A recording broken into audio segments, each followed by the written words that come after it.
Hey guys, it's Monday, so it's time for a quick little video and something to just meditate on as you go about your day and in your week. And this week I want to talk to you about daily bread. In the Lord's Prayer, Jesus mentioned, asking the Father for daily bread. Give us this day our daily bread. And this is really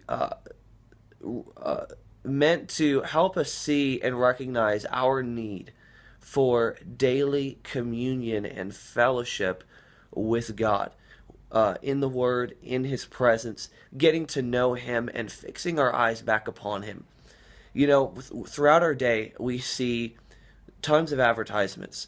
We see tons of, you go on your Facebook and you see all kinds of information from different people about what they're doing, photos and status updates, and there's games and there's TV shows and there's movies and there's all kinds of things asking for our mind share and asking for our time. And what happens is a cumulative effect, even throughout the course of the day, is our mind and our hearts very quickly tend to stray and wander from the things of God and over to all these other things. And they may not even be sinful things, but they are not heavenly things. They're not biblical things. And what happens over time, if we go enough days without refocusing our hearts and our minds upon God, eventually that the importance and value of that starts to wane.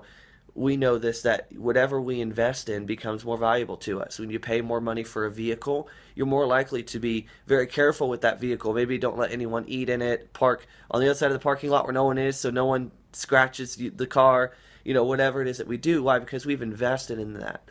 And Jesus recognizes this nature in us because God made us that way. And so he said, you know what? Daily bread. This is the solution. That if you invest daily into your relationship with me, that will, over time, it will become more valuable to you. And the more time you invest into that relationship, the more valuable it will be. The more your hunger will grow, and the more your passion will grow. The more the other things won't matter as much.